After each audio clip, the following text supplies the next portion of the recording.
Bismillahirrahmanirrahim. Assalamualaikum warahmatullahi wabarakatuh.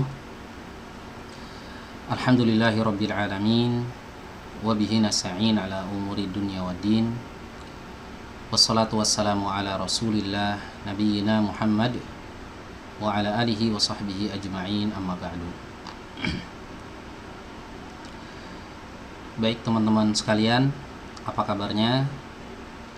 Semoga kalian semua sehat selalu ya. Insya Allah pada kesempatan kali ini kita akan melanjutkan kembali kajian Tahsin Al-Kahf yang qadarullah beberapa pertemuan kita tidak tayangkan ya, karena setiap malam Jumat itu qadarullah kenapa ya saya sering kurang sehat gitu. Jadi kajian Tahsin Al-Kahf ini sering kita batalkan gitu ya atau kita undur ke pekan berikutnya. Jadi setelah saya pikirkan, daripada tidak upload sama sekali atau tidak ada pembahasan sama sekali setiap pekan, nah itu lebih baik dibahas meskipun agak telat gitu ya. Jadi harusnya ditayangkan setiap malam Jumat ya, karena memang sunnahnya membaca Al-Kahf itu kan pada malam Jumat ya. Tapi tidak masalah menurut kami setelah kami pertimbangkan untuk membahas kajian ini di waktu yang lain ya, kalau seandainya di malam Jumat tersebut berhalangan, entah karena ada urusan mendadak atau ada kendala seperti kemarin ya, sakit qadarullah,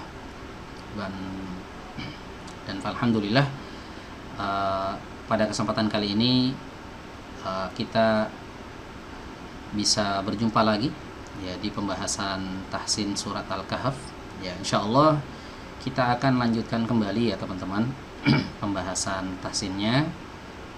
Di video sebelumnya kita sudah membahas ayat yang kelima ya, dan sekarang insya Allah kita akan masuk ke ayat yang keenam. Baik, silahkan teman-teman untuk menyiapkan mushafnya ya. Bagi yang punya keluangan, yang sedang santai ya di rumahnya, bisa mengambil mushaf, dan kami anjurkan untuk menggunakan mushaf Madinah ya teman-teman ya, supaya sama dengan apa yang kita bahas sekarang ini. Ya, mushaf Timur Tengah ya, kalau tidak ada ya tidak masalah ya. Dan buat teman-teman yang mungkin tidak sedang standby mushaf di sampingnya, bisa melihatnya di layar sini ya teman-teman ya. Baik, kita mulai saja. Saya baca ta'awudz terlebih dahulu ya, kemudian saya baca basmalah, dan kemudian saya akan masuk membaca ayat 6, dan akan saya bahas satu persatu huruf ya, dari sisi makhraj dan sifatnya secara mendetail insyaallah. Baik, silakan teman-teman untuk menyimaknya. A'udzu billahi minasy syaithanir rajim. Bismillahirrahmanirrahim. Fala'allaka bakhi'un nafsaka ala atharihim illam yu'minu bihadzal hadithi asafa. Baik, saya akan bahas huruf per huruf ya, supaya teman-teman bisa mempraktekannya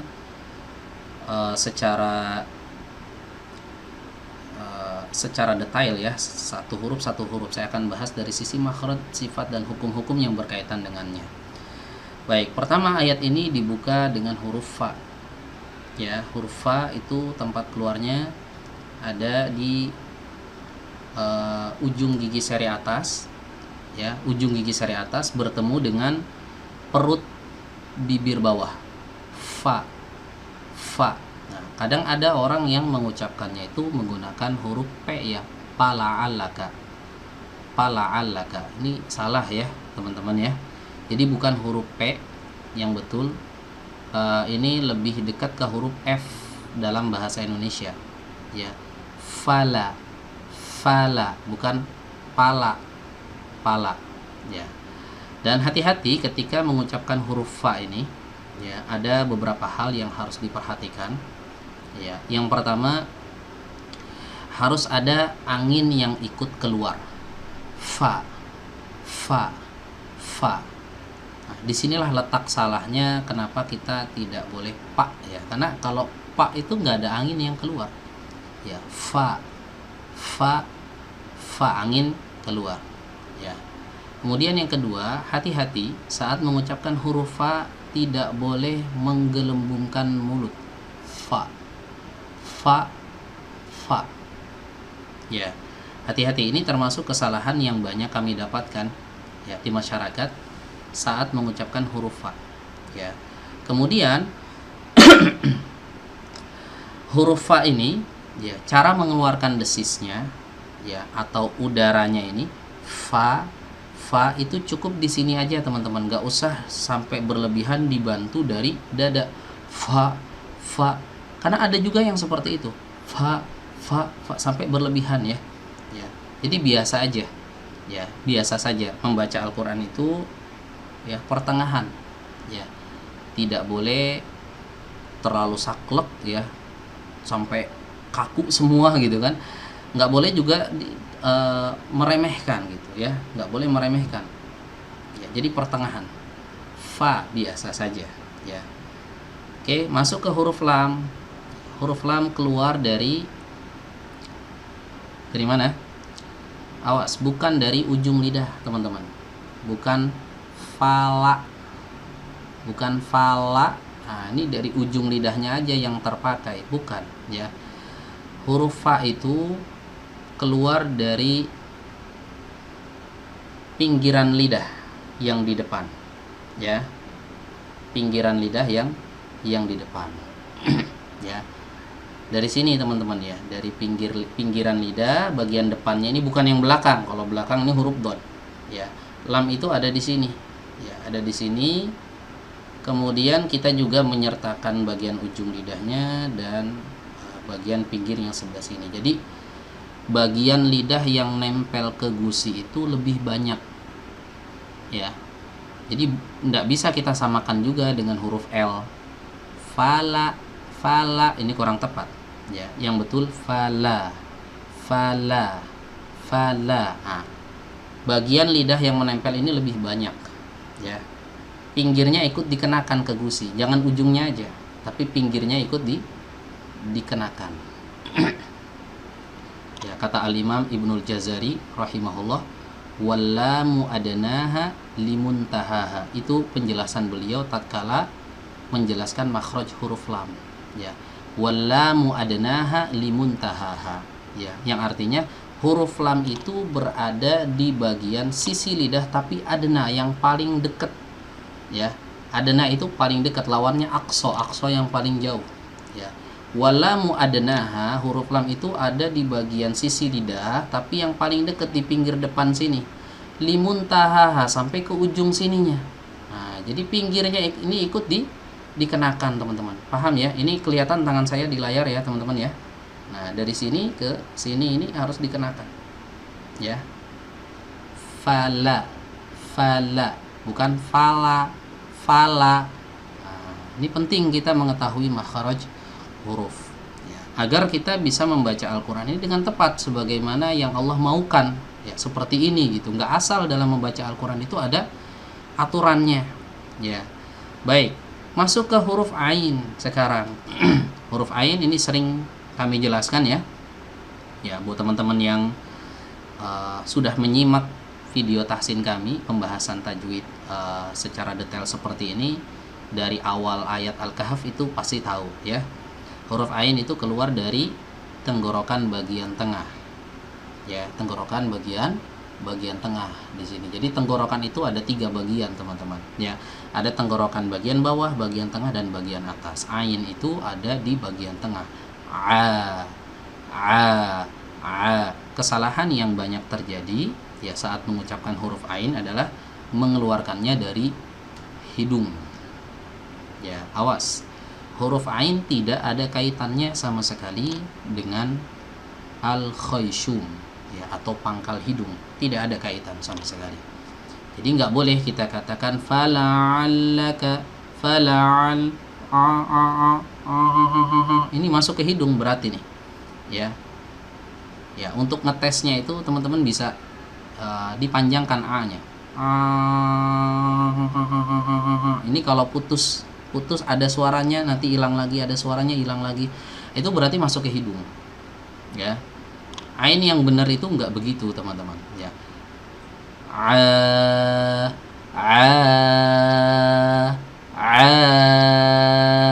kalau saya masukkan hidung, paham ya? Begitu cara ngetesnya.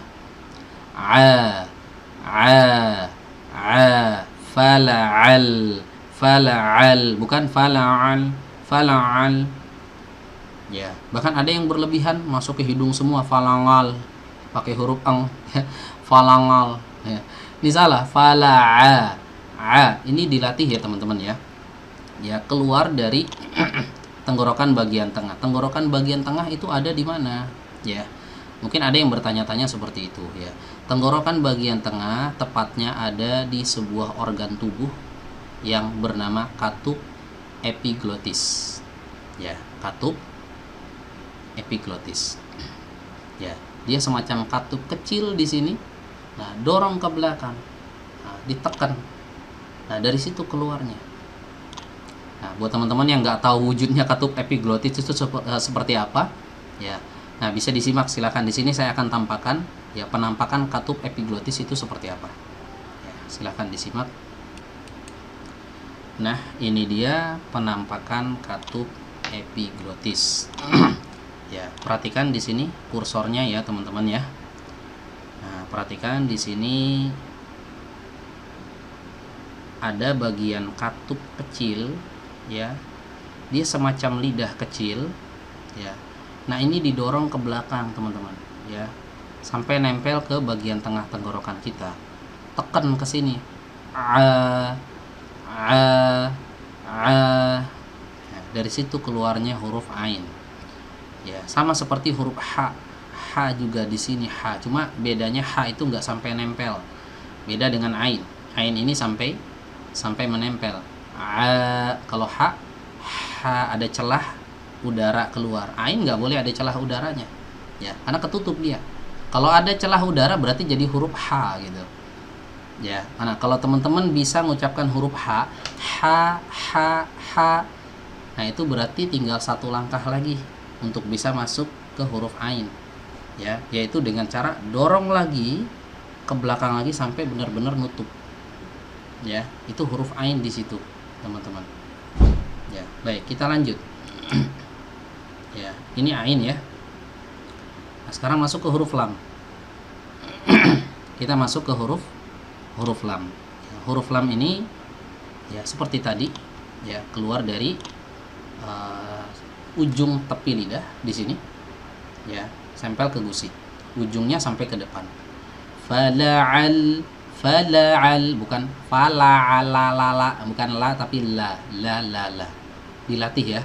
Fala'allaka. Oke, sekarang masuk ke huruf kaf. Ya. Huruf kaf keluar dari pangkal lidah. Ya, pangkal lidah ketemu dengan langit-langit yang keras. Ya, langit-langit yang keras dan ada bagian langit-langit yang lunak sedikit ke bawah. Ya, saat mengucapkan huruf kaf. Dari pangkal lidah sini, k pangkal lidah ya, tempelkan ke langit-langit. Nah, langit-langit ini ada dua bagian. Yang dalam sini ya, nih gini ya kelihatannya. Nah, yang dalam sini ini yang lunak, yang sini yang tengah itu ini yang keras.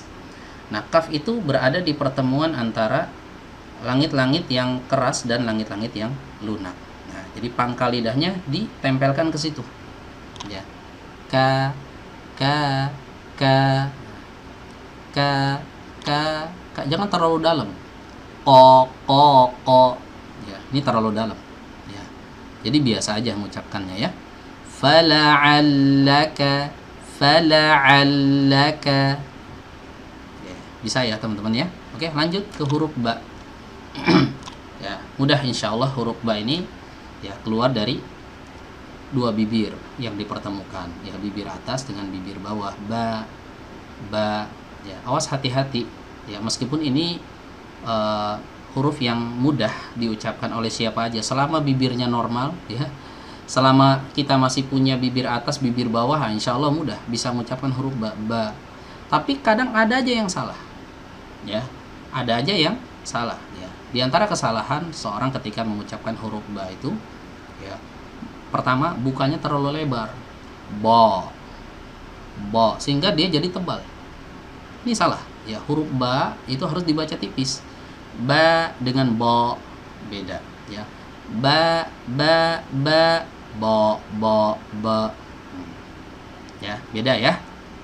Sebenarnya bukan di ba-nya yang salah, di membukanya, fathahnya ini ya. Mengucapkan huruf harokat fathahnya ini yang salah sebenarnya. Ba-nya udah bener, dari mingkem dibuka gitu, itu udah cukup ya. Cuma cara membukanya ini yang terkadang di antara kita yang kurang tepat juga, ba ditebal ya. Kemudian ada juga yang terkadang, mohon maaf ya, ke bawah logat. Ada sebagian suku di Indonesia ini yang memang logatnya begitu, ba.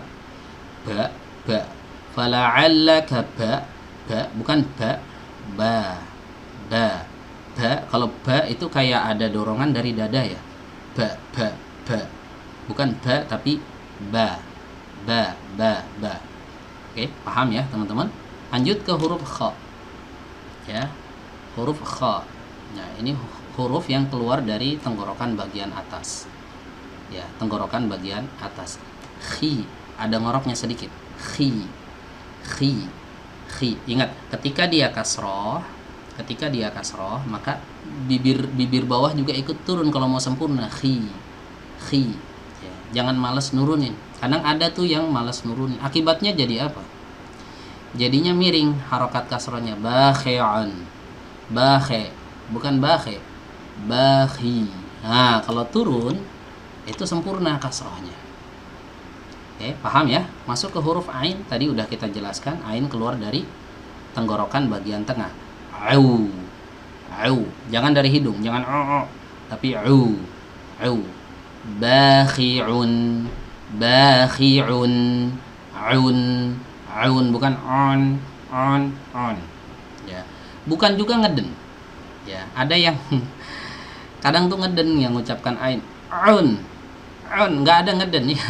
Huruf hijaiyah itu nggak ada yang dibaca ngeden ya. Jadi memang keluarkan dari situ teman-teman, nggak ada ngeden, jadi ringan aja. Huruf ain bukan huruf yang bukan termasuk huruf berat ya, bukan termasuk huruf berat, cuma memang tempatnya aja yang kadang teman-teman ini belum ngepas gitu. Nah, ini memang perlu dilatih ya, perlu dilatih. Nggak bisa ceritanya belajar tajwid tahu teori langsung instan di situ juga bisa prakteknya ya. Emang ada yang kadang seperti itu, ada ya, baru belajar sekali dua kali langsung bisa huruf ain. Ada yang lama prosesnya. Jadi masing-masing orang tuh memang berbeda-beda dalam urusan kemampuan mengeluarkan huruf ya. Ya, intinya huruf ain jangan sampai keluar dari hidung dan jangan sampai ngeden. Ya, jangan ngeden ya. Salah. Au. Ya, langsung masuk ke huruf nun. Nah, perhatikan di sini teman-teman, ini namanya idgham bi gunnah. Ya, tanwin dimasukkan ke huruf nun, ini idgham bi gunnah. Nah, kalau ada tanwin masuk ke huruf nun itu langsung aja masukkan. Ya, langsung masukkan dan wajib ditahan. Ya, wajib ditahan, jangan terburu-buru ya. Kadang diantara kita nih ada yang nggak sabar ya, terburu-buru. Bakhi'un nafsaka, sabar ya. Bakhi'un nafsaka, tahan dulu, n-nya dilamain, gitu, lamain. Nah, ini berlaku pada semua nun tasydid di Al-Quran ya. berlaku pada semua nun tasydid di Al-Quran. Jadi setiap kita nemuin huruf nun yang ada tasydidnya, tasydid itu yang kayak gini ya, yang kayak huruf W ini. Nah, kalau kita nemuin ada nun yang kayak gini, tahan ya. Bakhi'un naf. Nah, jangan buru-buru. Bakhi'un naf. Bakhi'un naf. Nah, kurang tepat ya. Meskipun kesalahannya masuk kategori kesalahan ringan, tapi tetap aja itu kesalahan. Ya, jadi kalau ada kesalahan ringan aja, jangan ya. Tetap aja ringan pun kesalahan. Ya. Maksudnya nggak sampai merusak arti, enggak ya. Kalau misalnya kita baca nggak pakai tahan, itu merusak arti enggak? Ya enggak. Ya, bakhi'un nafsaka artinya sama dengan bakhi'un nafsaka. Ya.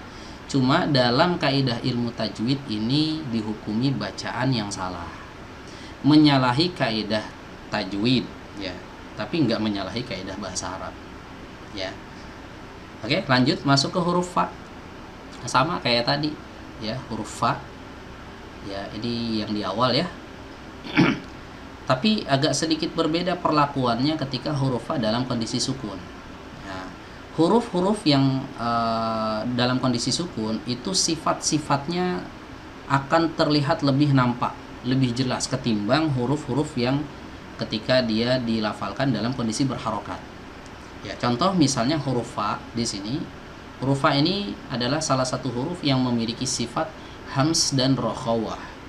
Ya, hams itu adalah mengalirnya udara dengan deras. Adapun rokhawah itu adalah mengalirnya suara, ya, suaranya dialirkan. Jadi baik itu suara maupun nafas udara itu harus dialirkan teman-teman. Ya, nafsa, nafsa sebelum pindah ke sin ini nggak boleh bacaan huruf fa ini diputus. Ya, kadang ada yang membacanya diputus tuh. Fala'allaka bakhi'un nafsaka saka, mana hamsnya? Naf. Anginnya keluar. Panjangin. Nafsa. Nafsa. Tapi sepanjang-panjangnya hams dan rokhawah itu nggak boleh sampai sepanjang mad ya. Jadi bukan berarti ini panjang nih, panjangin aja sekalian sampai ngelewatin mad. Ya, itu nggak boleh ya. Sepanjang-panjangnya hams ya, sepanjang-panjangnya rokhawah itu nggak sampai ngelewati panjangnya mad. Ya, jadi panjang aja dia. Nafsa, nafsa, jangan diputus. Nafsa, nafsa. Kalau diucapkan nafsa, makhrajnya udah bener. Ya, yang salah di mana? Salah di sifatnya. Sifat rokhawah, sifat hams ini kan harus ditunaikan. Ya, dan pastikan huruf fa ini dibaca dengan tipis. Nafsa, nafsa. Lidah, posisi lidah harus dalam keadaan rileks ya, nggak boleh tegang. Kalau tegang dia jadi tebal nanti ya. Oke, lanjut masuk ke sin ya. Sin, hati-hati ketika mengucapkan huruf sin ini, desisnya harus jelas ya, harus jelas ya teman-teman ya. Nafsa, sa ya, harus jelas karena dia punya sifat shafir. Jangan nafsaka, nafsaka, nafsaka, saka. Mana desisnya? Saka, saka, saka. Bukan saka, tapi saka. Harus jelas. Ya. Karena sifat shafir, hams dan rokhawah ada di sini, semua ngumpul nih, ya. Oke, lanjut ke huruf kaf. Ya, sama kayak tadi ya, nafsaka. Ya, nafsaka. Oke, segini dulu. Ya, segini dulu kita tes bacaannya ya. Boleh teman-teman ngikuti ya. Teman-teman ngikuti. Nah, yang pengen nanya misalnya lagi nonton ini kan lagi Premiere ya, bisa teman-teman gunakan kolom chatnya. Kalau mau nanya silahkan langsung tanya di situ, nanti biar kita jawab insya Allah ya. Oke, kita baca dulu segini ya, segini. Fala'allaka bakhi'un nafsaka, fala'allaka bakhi'un nafsaka. Awas, ketika ini mundur bibirnya, jangan nafsaka. Mundur. Nafsaka. Sekali lagi ya. Fala'allaka bakhi'un nafsaka, jangan diputus, nafsaka ngalir, nafsaka. Lagi, sekali lagi biar lebih afdal. Fala'allaka bakhi'un nafsaka. Oke, paham ya teman-teman ya?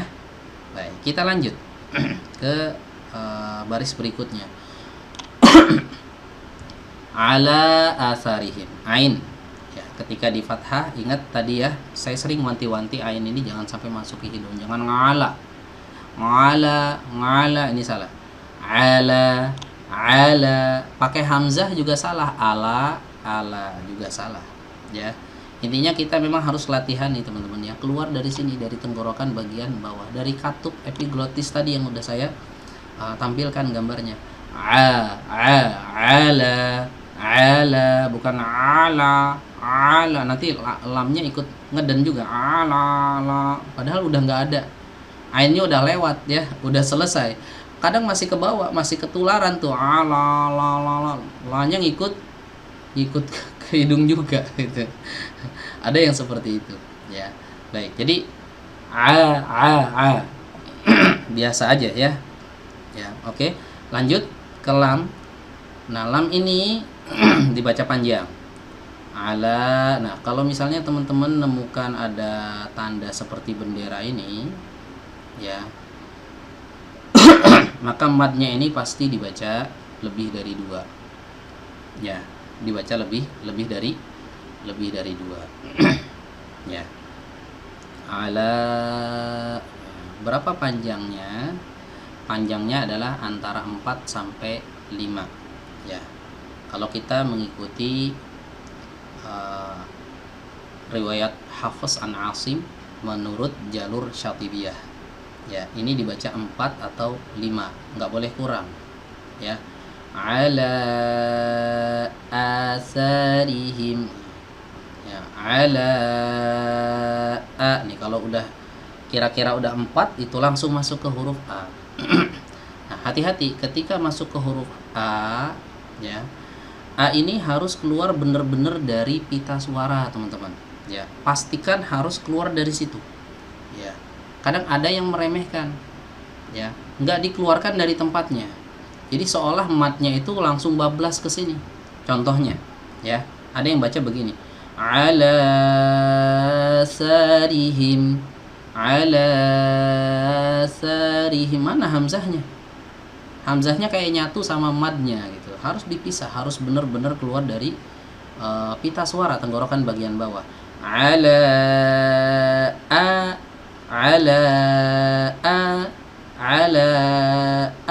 nah, gitu ya. Dan awas, hati-hati ketika kita mengucapkan, ingin mempraktekkan tersebut, hati-hati juga, kadang ada yang sampai memunculkan kesalahan baru, yaitu menghadirkan saktah ya, berhenti sejenak tanpa narik nafas, itu juga salah ya. Pengen mentahkik hamzahnya malah muncul saktah, ini juga salah. Ala asarihim, emang hamzahnya dapat, tapi kayak ada jeda sejenak ya antara ala ini nggak boleh ada jeda, langsung ala bukan ala ini ada jeda sejenak, ini yang disebut dengan saktah ya. Ada saktah di beberapa tempat di dalam Al-Quran, tapi bukan di sini tempatnya ya. Oke, langsung masuk ya ke huruf berikutnya, yaitu A. A ini keluarannya dari tenggorokan bagian bawah, dari pita suara. Tadi udah kita jelaskan, A panjangnya 2 harokat ya, A panjangnya 2 harokat, jadi harus lebih pendek daripada yang pertama tadi. Ala asarihim, ala asarihim. Nah, ala lanya lebih panjang, A nya ini panjang juga, tapi panjangnya nggak sepanjang yang tadi ya. Asarihim ini panjangnya harus sama teman-teman, nggak boleh timpang. Kadang ada itu yang membaca tuh timpang, ala asarihim. Nah, memang enak suaranya, tapi kan salah. Secara hukum tajwid itu salah ya, menyalahi kaidah hukum tajwid. A panjang 2 harokat, sa juga panjang 2 harokat ya. Sa keluar dari mana?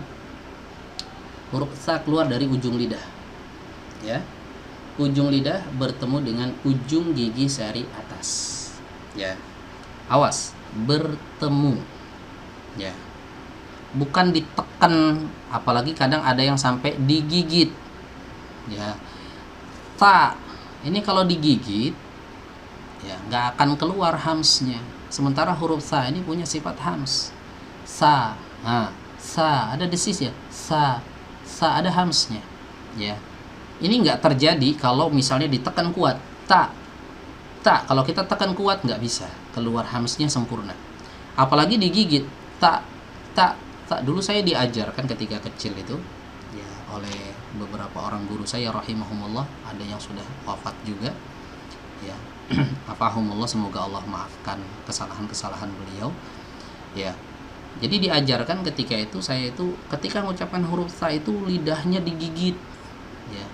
Mungkin maksudnya biar nempel gitu kan ujung lidahnya dengan ujung gigi seri atas. Ya, emang bener nempel, tapi dengan digigit ini sifat hamsnya akan hilang.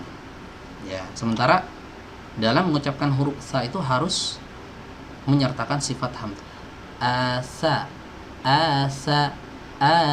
desis harus keluar. Asa, jangan ata. Kalau digigit ata, nggak ada hamsnya. Ya, asa, tempelin aja teman-teman. Ya, tempelin aja.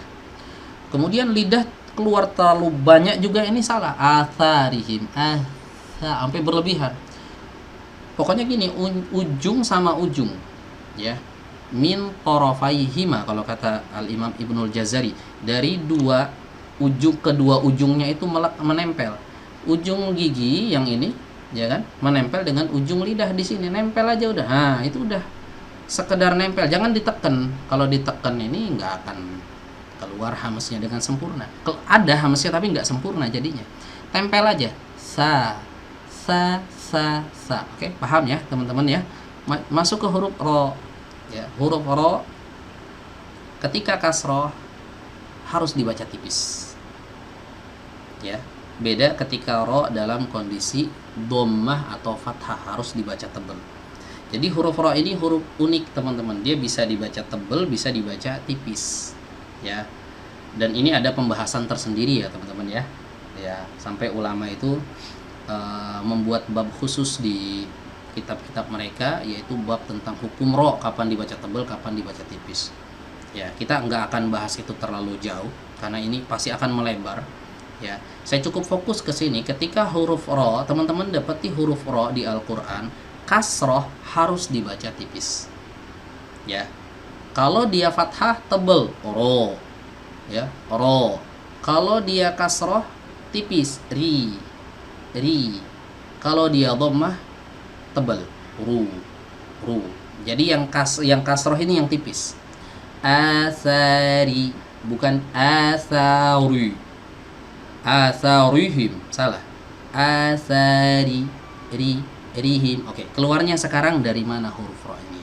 Ya, keluarnya dari ya dekat dengan huruf nun. Ya, coba huruf nun dulu. Nah, dekat dari huruf nun. Kalau nun kan ujung lidahnya nempel ke gusi. Ini ya, ujung lidahnya nempel ke gusi. Nah, sekarang bagian punggung lidahnya ini ikut disertakan, nempel di tempat yang sama. Ar, di situ keluar huruf ro. Ya, kata Al-Imam Ibnul Jazari, warra yudanihi li dhahrin adkhalu. Ro itu dekat dengan huruf nun, ya kan, dekat dengan huruf nun. Ya, dan dia itu agak masuk ke dalam bagian punggungnya ini, ikut kena ar. Tipis juga sama, ri di situ tempatnya. Ya, jadi tebal dan tipis ini tidak menyebabkan dia keluar dari makhrajnya, enggak. Mau tebal mau tipis dia dibaca dari situ. Ya, oke, masuk ke huruf H biar nggak terlalu lama ya. Huruf H keluar dari tenggorokan bagian bawahi. Ini harus ditahqiq juga. Ya, hati-hati. Kadang ada khofanya di sini. Asarihim, rihim, nggak kena ini H-nya. Asarihim, hi, bukan him, tapi him. Ya, paham ya? Hi-nya harus kena. Dan jangan berlebihan sampai ke dada. Him, ini berlebihan, ya. Huruf H itu keluarnya dari aqsal halqi, ya. Bagian tenggorokan tapi paling jauh gitu. Tenggorokan kan batasnya di sini doang, nggak sampai ke dada. Oke, lanjut masuk ke huruf mim. Huruf mim keluar dari dua bibir sama seperti huruf ba. Namun hati-hati ketika mim sukun, hati-hati kita harus memperhatikan huruf depannya, huruf setelahnya. Ya. Kalau depannya ada huruf mim atau ada huruf ba, itu tahan dulu, lama. Ya, ditahan lama seperti mim ba'di. Nah, mim ba'di itu ditahan lama. Kalau ada mim setelahnya ada huruf ba atau ada huruf mim lagi, ini tahan. Kalau selain itu nggak boleh ditahan lama. Alirkan sekedar aja karena mim punya sifat bainiyah atau tawassut. Ya. Ala asarihim him il nggak boleh lama-lama nah ini kelamaan ya.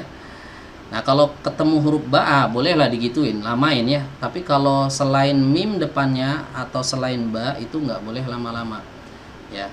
Putus juga salah, asarihim nggak ada alirannya sama sekali, ini juga salah ya. Ingat huruf mim punya sifat yang namanya bainiyah, mengalir tapi sekedarnya ngalir aja, nggak boleh panjang, nggak seperti rokhawah ya. Kalau rokhawah kan mengalir agak panjang, mim ini dikit aja ngalirnya ya. Ini namanya huruf bainiyah ya, sifat bainiyah, sifat bainiyah. Asarihim him bukan him ya. Jangan diputus suaranya ya. Dialirkan terlalu panjang juga salah, dikolkolahkan juga salah ya. Ada yang mengkolkolahkan kadang, ala asarihim illam hima pantul ya, gak boleh dipantul. Huruf mim bukan huruf kolkolah. Oke, lanjut masuk ke sini. Ini asalnya dibaca in ya, tapi karena setelahnya ada huruf lam ya, maka berlaku padanya, pada bacaan ini, satu hukum yang disebut dengan idgham bila gunnah ya, idgham bila gunnah. Illam, nunnya tidak disisakan sama sekali. Jadi jangan pakai dengung, illam loh, kok pakai dengung, kan ada nun sebelumnya ya, salah. Bila gunnah artinya tanpa ada gunnahnya sedikit pun, jangan ada gunnahnya. Jadi pastikan ketika kita masuk ke lam itu harus steril 100% dari gunnah. Gunnah itu apa? Gunnah itu suara sengau yang ada di sini. Illam, bukan illam, ada dengung-dengungnya di sini, itu salah ya. Bila gunnah itu harus steril, harus bersih dari gunnah. Oke, masuk ke huruf mim sama kayak tadi, mimnya di sini ya ada sukunnya, maka dia dialirkan sedikit saja suaranya. Lam yu, jangan lam yu, jangan lama-lama ya. Ala atharihim illam yu, jangan lam yu. Ini kadang kol-kolah atau diputus lam yu, atau dipanjangin terlalu lama lam yu, juga salah ya. Ingat, kalau ada mim setelahnya selain mim dan huruf ba, maka cara bacanya seperti tadi, dialirkan dikit saja langsung masuk ke huruf ya. Oke, sekarang kita masuk ke huruf ya. Ya ini harus jelas keluarnya dari lidah bagian tengah. Yu, lidah bagian tengahnya pastikan terangkat teman-teman, terangkat mendekati langit-langit. Yu. Nah, jangan yu, lidah tengahnya nggak ngangkat. Ini wajib ngangkat. Yu. Oke, paham ya? Ini namanya mentahqiq huruf ya biar dapat makhrajnya. Yu. Oke, sekarang masuk ke huruf hamzah. Ya, huruf hamzah yang harokatnya sukun, dia numpang di atas wawu. Ya, jadi yang dibaca ini bukan wawunya, tapi hamzahnya. Nah, ada satu kaidah penting di sini teman-teman yang harus dipahami.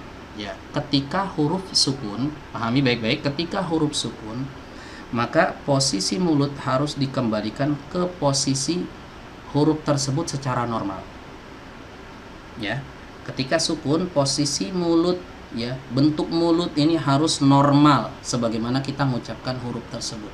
Ketika mengucapkan huruf hamzah yang fathah, kita kan mulut kita biasa aja, a, i, u, ya kan, biasa aja, ya. Huruf hamzah itu biasa aja. Ba, bi.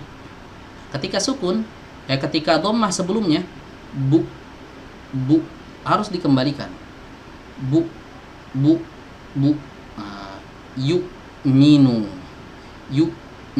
jangan di depan aja, yu, minu. Meskipun memang ada yang beranggapan tidak masalah karena tidak ada suara yang dialirkan sama sekali.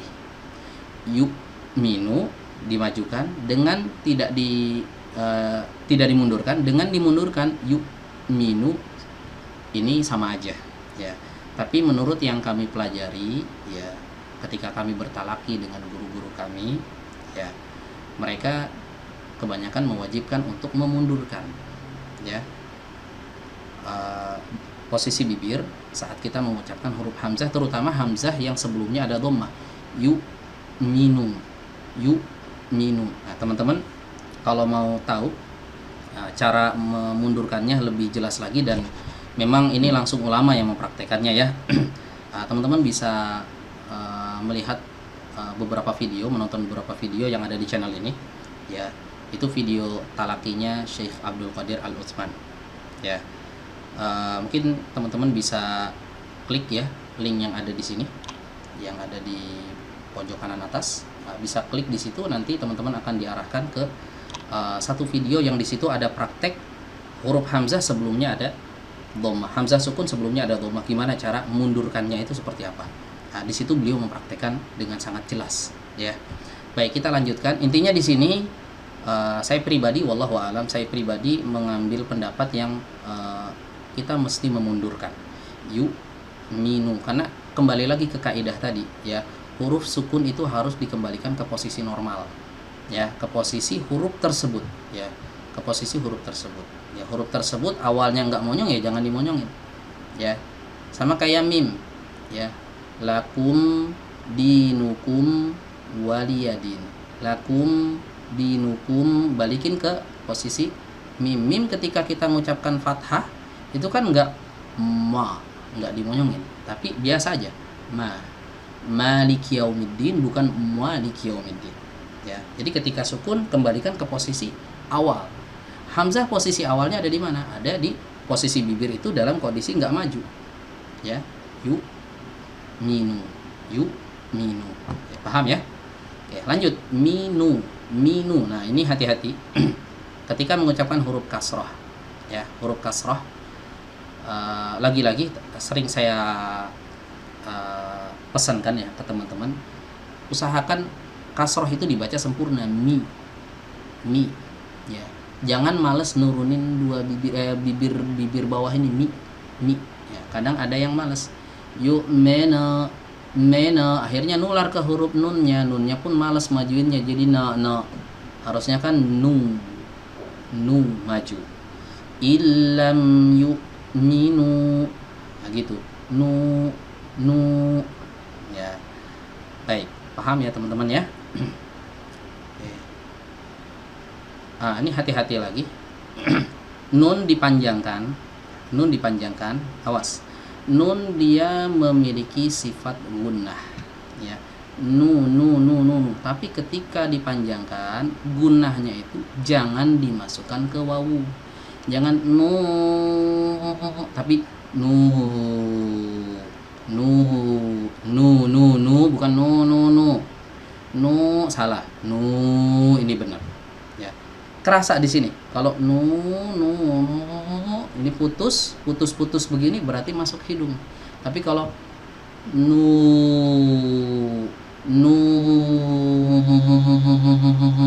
ini putus nih, berarti masih ada. Nu, ini udah nggak ada, ya. Nah, ini dilatih teman-teman, ya. Jangan sampai gunnahnya itu ikut ke bawah ke huruf wawu. Nu, yu'minu, bukan yu'minu, nu, nggak masuk ke hidung. Hidungnya di sini aja nih, di nunnya aja. Tapi ketika masuk ke wawu dipanjang, ini nggak ada gunahnya lagi. Ditinggal gunahnya udah selesai ya. Karena gunah itu bukan sifat wawu tapi sifat nun. Ya, gunah asliyah. Ya, bukan gunah mutawalah, gunah asliyah. Dia gunah asal ya, asalnya atau diistilahkan dengan aslul gunah, bukan gunah asli ya. Aslul gunah, asal gunahnya itu ada di nun. Oke, masuk ke huruf ba, bi. Bi, sempurnakan. Bi, jangan b. B hadzal, salah. Bihadzal, bihadzal. Sempurnakan harokat kasroh, fathah dan dhammahnya. Ya. Oke, langsung aja kita masuk ke sini ya, ke huruf lam. Al itu ada di pinggir lagi. Bihadzal, bukan bihadzal. Bihadzal. Nah, di sini ya, teman-teman ya, pinggir sampai ke depan sini. Ini kepake dua-duanya ya, pinggir kiri, pinggir kanan, kepake dua-duanya. Enggak seperti dot. Kalau dot kan boleh pilih kanan atau kiri. Kalau lam enggak boleh, harus kepake dua-duanya. Lanjut ke huruf H, tadi udah kita jelaskan, makhraj huruf H itu sama seperti ain di tenggorokan bagian tengah ya. Di sini teman-teman, huruf H. Nah, ain sampai nempel, H itu enggak. Ha. Beda dengan ain. A itu sampai nempel ya. Oke, lanjut masuk huruf dal. Da. Huruf dal itu ada di ujung lidah ketemu dengan pangkal gigi seri atas. Di tempat kita mengucapkan huruf ta. Coba ucapkan huruf ta. Ti, di harus keluar dari tempat yang sama. Nggak boleh pindah. Ya, kadang ada yang dal itu ditempelinnya ke gusi. Di. Ya, di salah. Di pangkal gigi itu ada di mana? Gini, ini diibaratkan gigi ya kan, ujung lidahnya tempelkan ke pangkal gigi di sini teman-teman ya, pangkal gigi, bukan di gusi di atasnya enggak, tapi di sini di pangkal gigi ya. Oke, lanjut masuk ke huruf sa, di-nya dipanjangnya ya, di 2 harokat. Bihadzal hadi, di-nya dipanjangkan 2 harokat. Masuk ke huruf sa. Si sama seperti tadi ada huruf sa di sini, asarihim udah kita jelaskan ya. Oke, langsung masuk ke asafa, bukan osofa, jangan tebel. Asafa ya, a-nya keluar dari tenggorokan bawah, sin keluar dari ujung lidah ya, berada di tengah-tengah antara gigi seri atas dengan gigi seri bawah. Suara desisnya keluar dari tengah-tengah itu, sa keluar dari tengah-tengah celah kecil antara ujung gigi seri atas dengan ujung gigi seri bawah, dan ini desisnya harus tajam. Asa, bukan asa tapi asa. Masuk ke huruf fa, sama seperti di awal ya, diawali huruf fa, diakhiri ya, ada huruf fa juga di sini sebelum akhir ya. Fa ya. Oke, huruf fa keluar dari ujung gigi seri atas bertemu dengan perut bibir bawah. Fa, dan ini dipanjangkan 2 harokat teman-teman ya, karena di sini ada waqaf, berhenti di akhir ayat, maka di sini hukumnya mad iwad namanya, panjangnya 2 harokat ya, nggak boleh lebih dari 2. Awas ya, kadang ada yang berlebihan. Illam yu'minu bihadzal hadithi asafa, fa 2 aja, jangan bihadzal hadithi asafa. Nah, sampai lewat dari 2 harokat ini termasuk kesalahan ya. Oke, saya baca sekali lagi ya teman-teman ya. Teman-teman silahkan simak atau bisa baca bareng-bareng ya, kita baca bareng-bareng ya. Sekali lagi, kalau ada teman-teman yang mau bertanya, silahkan bertanya di kolom komentar atau di live chat ya, biar nanti bisa kita jawab insyaallah ya, kalau ada kesempatan akan kita jawab. Baik, kita baca terlebih dahulu ya 1 ayat ini ya, saya baca ya, silahkan disimak teman-teman sekalian. Fala'allaka bakhi'un nafsaka ala atharihim illam yu'minu bihadzal hadisi asafa. Nah, kan enak kalau makhraj dan sifat-sifatnya itu tertunaikan dengan baik. Sekali lagi simak baik-baik. Kalau misalnya kelihatan gambar wajah saya, mulut saya, boleh dilihat. Nah, sekalian teman-teman yang udah lebih ahli, monggo kalau mau dikoreksi ya. Saya senang banget kalau misalnya ada teman-teman yang mau ngoreksi bacaan saya ya. Baik, saya baca sekali lagi.